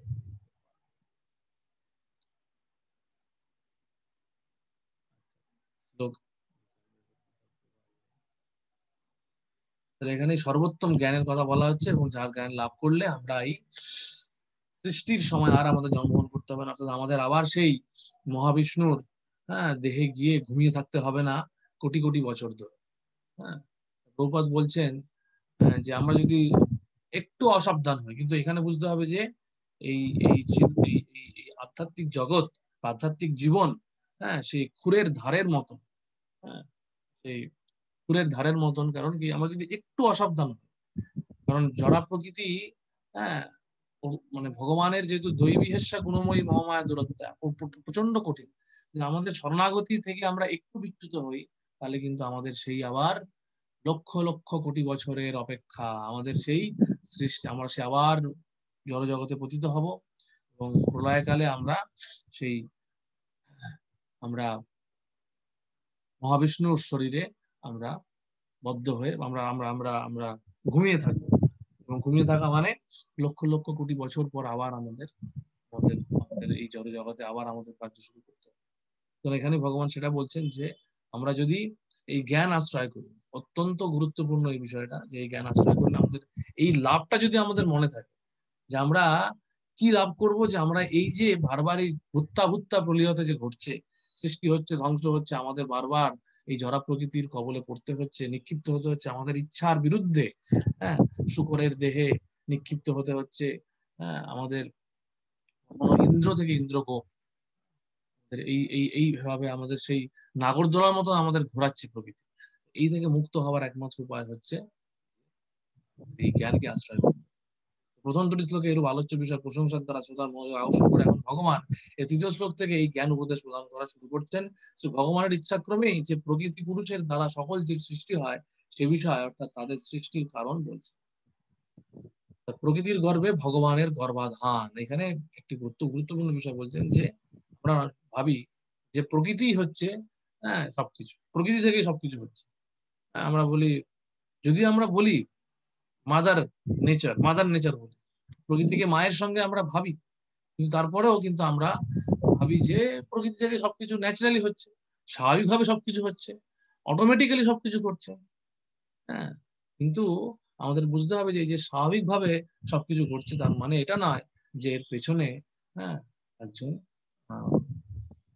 পুরুষ অর্থাৎ ভগবান পরমেশ্বর, ভগবান যে নেই, একজন একজন একজন পরম পুরুষ যে এর পেছনে এর নেপথ্যে অবস্থান করছে না, এটা আমরা বলতে পারি। আমরা 3 নম্বর শ্লোকটা দেখবো, 3 আর 4 দিকে। মমর্জোনি মহৎ ব্রহ্ম তস্মিন গর্ভম দধামি অহম সম্ভব সর্বভূতানাম ততো ভবতি ভারত। তাহলে এখানে বলছেন যে হে ভারত, প্রকৃতি সংখ্যক ব্রহ্ম আমার যোনি স্বরূপ এবং সেই ব্রহ্মে আমি গর্ভাধান করি, যার ফলে সমস্ত জীবের জন্ম। এখানে গর্ভাধান করা বিষয়টি মানে কি, যে সেই মহৎ তত্ত্বের উপরে মহাবিষ্ণুর যে দৃষ্টিপাত হয় সেই হচ্ছে, সেইভাবে তিনি গর্ভাধান করেন এবং এইভাবে প্রকৃতিকে তিনি তিনি সক্রিয় করেন। যারা প্রকৃতি তার এই এই এই এই ভগবানের স্পর্শ ছাড়া যারা প্রকৃতি কখনো সক্রিয় হতে পারে না। এখানে প্রভুপাদ একটি খুব সুন্দর উদাহরণ দিচ্ছেন, এই কাঁকড়া বিছে চালের গাদায় ডিম পায়। অনেক সময় বলা হয় যে চাল থেকে কাঁকড়া বিছের জন্ম হয়, কিন্তু চাল থেকে কখনোই কাঁকড়া বিছের জন্ম হয় না। প্রকৃতপক্ষে মা বিছে সে ডিমগুলি পেরেছিল। তেমনি জরা প্রকৃতি জীবের জন্মের কারণ নয়, পরম পুরুষ ভগবান জীব বীজ প্রদান করেন এবং আপাতদৃষ্টিতে মনে হয় যেন জরা প্রকৃতি থেকে সমস্ত। এইভাবে প্রতিটি জীব তার পূর্বকৃত কর্ম অনুসারে জরা প্রকৃতিতে সৃষ্ট, ভিন্ন ভিন্ন দেহ প্রাপ্ত হয়। তাই তারা পূর্বকৃত কর্ম অনুসারে সেই জীব সুখ অথবা দুঃখ ভোগ করতে পারে। এই জড় জগতে সমস্ত জীবের প্রকাশের কারণ হচ্ছে ভগবান। তো এখন প্রশ্ন হচ্ছে, তাহলে কি ভগবান জোর করে আমাদেরকে এরকম একটা জেলখানায় পাঠিয়ে দিচ্ছেন? বিষয়টা কি এমন? না, বিষয়টি এমন নয়। আসলে আমাদের অজ্ঞানতার কারণে ভগবানকে এরকম একটা ব্যবস্থা, আমাদের অজ্ঞানতা অর্থাৎ কৃষ্ণ ভুলি জীব ভগবাঞ্ছা করে, আমাদের এই ভগবাঞ্ছায় চরিতার্থ করার জন্য আমাদের এই ভোগজনিতে তিনি নিক্ষেপ করছেন গিয়ে। সুতরাং আমাদের আমাদের আমাদের জড় কামনা বাসনাকে চরিতার্থ করার জন্য এটি ভগবানকে করতে বাধ্য হচ্ছে। যেমন আমরা জানি জেলখানায়, আমরা জেলখানা মানে সরকার বানিয়ে রেখেছে, কিন্তু জেলখানা বানিয়ে রেখেছে মানে সরকার এইভাবে জোর করে ধরে ধরে সাধারণ সুস্থ সুনাগরিকদের জেলে প্রবেশ করাচ্ছেন, যারা আইন ভঙ্গ করছেন তাদেরকে প্রকাশ করছে। এটা একটা দিক। আরেকটা দিক হচ্ছে আমাদের বুঝতে হবে যে এই যে জরা প্রকৃতির মধ্যে আমাদের যে জন্মগ্রহণ লাভ করি, আমরা মাতৃগর্ভ থেকে জন্মগ্রহণ লাভ করি, কিন্তু আমাদের বুঝতে হবে যে মাতৃগর্ভ থেকে জন্মগ্রহণ লাভ করি মানে শুধুমাত্র মাই আমাদের জন্মদাত্রী, একমাত্র মাই একমাত্র কারণ আমাদের জন্মের, তা কিন্তু আমরা জানি যে পিতার অবদান আছেন। পিতা সেখানে তার গর্ভাধান করেছিলেন, সেই গর্ভাধান করেছিলেন বলেই আজকে আমাদের জন্মগ্রহণ আমরা। ঠিক তেমনি আমাদের এখানেও সেই বিষয়টা বুঝতে হবে।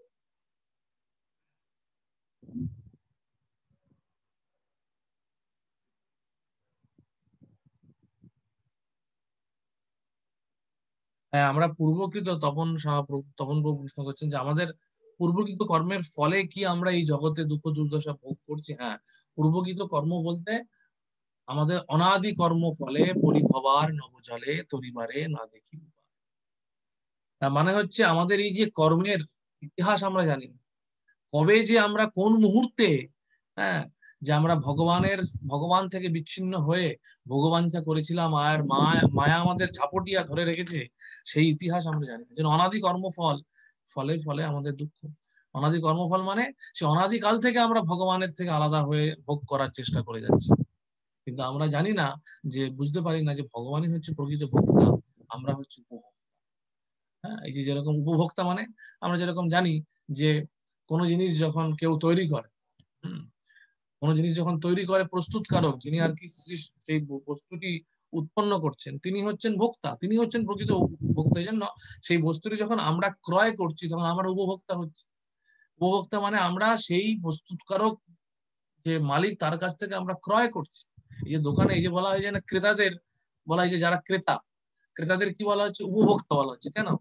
উপভোক্তা মানে হচ্ছে সে প্রকৃতপক্ষে সেই বস্তুটি তৈরি করছে না। আজকে বাজার থেকে আমরা চাল কিনে নিয়ে আসছি, আমরা বাজার থেকে আমরা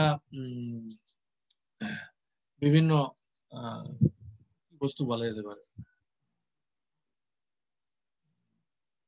আমরা যে কোনো কিছু যখন কিনছি সেখানে আমরা যখন ক্রয় করছি আমরা উপভোক্তা হচ্ছি। আর যেখান যার যার যার থেকে আমরা কিনছি তিনি হচ্ছেন প্রকৃত প্রস্তুত, তিনি ভগবান হচ্ছেন প্রকৃত ভোক্তা।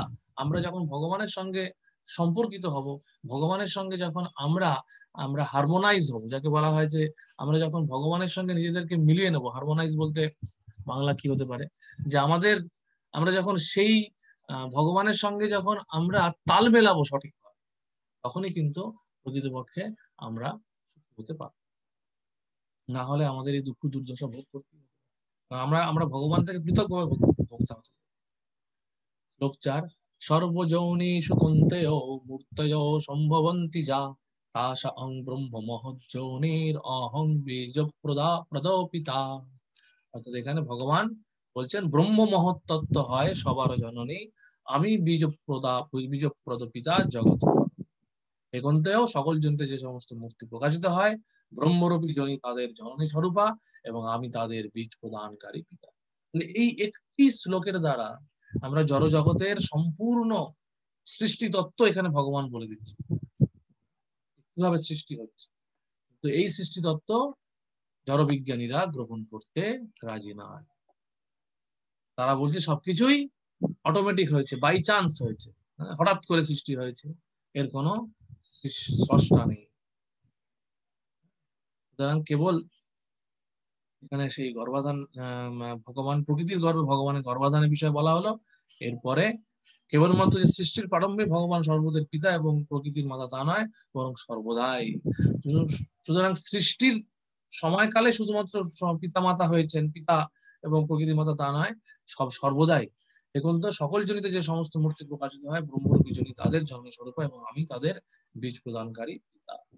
সুতরাং প্রত্যেকটি জীবের ক্ষেত্রে প্রকৃত পিতা হচ্ছেন ভগবান, এবং তিনি প্রকৃতপক্ষে সেই কারণ আমাদের বুঝতে হবে যে আমরা প্রভুপাদের গ্রন্থগুলি পড়লে বুঝতে পারি যে এই যে যখন কোনো স্বামী স্ত্রীর মিলন ঘটে তখন সেখানে স্বামী স্ত্রীর মানে স্বামী স্ত্রীর মানে শরীর থেকে কোনো জীবাত্মা সৃষ্টি হয় না, কিন্তু স্বামী স্ত্রীর শরীর থেকে কোনো জীবাত্মা সৃষ্টি হয় না।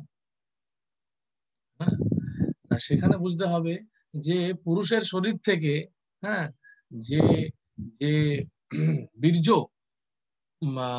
মাতার গর্ভে প্রবেশ করে, মাতার জনিতে প্রবেশ করে, সেই বীর্যটির ভেতরে জীবাত্মাকে কে কে আনলো? সেই জীবাত্মাকে কিন্তু সেই পুরুষটি আনেন।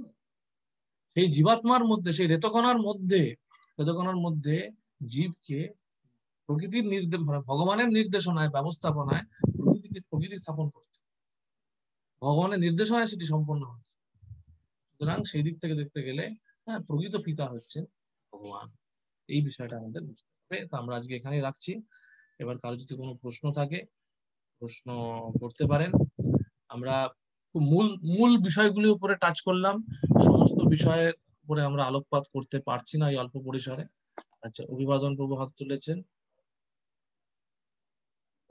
প্রভু, আমরা 27 নম্বর শ্লোকটা দেখি, 13শ অধ্যায় সেকেন্ড লাস্ট লাইনে তাৎপর্য দেখছি, তিনি জড়ার প্রকৃতি সৃষ্টি করেছেন এবং উৎকৃষ্ট পরার প্রকৃতিকে তিনি জড়ার প্রকৃতিকে স্থাপন করেছেন।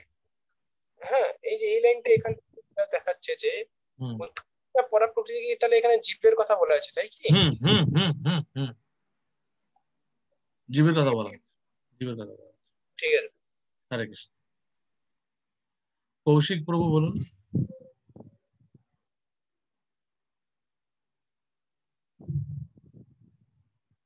কৌশিক প্রভু।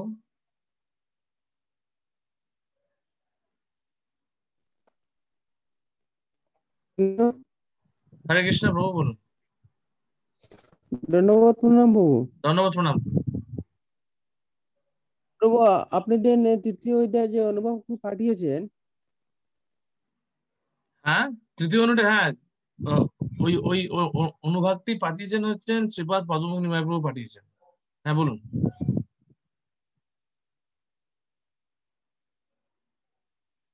বলুন। নেটওয়ার্কের ইস্যু হচ্ছে, কিছু বলতে নেটওয়ার্ক নেই হচ্ছে। আপনি একটা কাজ করুন, আপনি গ্রুপে আপনার প্রশ্নটা রাখুন, আমরা গ্রুপে আলোচনা করে নিচ্ছি। ঠিক আছে, এখন সময় শেষের দিকে, অনেকটা সময় হয়ে গেছে, আমরা এখন এখানে শেষ করছি, গ্রুপে আলোচনা করে নেওয়া যাবে। ঠিক আছে প্রভু। হরে কৃষ্ণ। हरे कृष्णा। श्रील प्रभुपाद की जाय, भगवत गीता की जाय, गौड़ भक्त वृंदों की जाय। हरे कृष्ण कृष्ण कृष्ण हरे हरे, हरे राम हरे राम।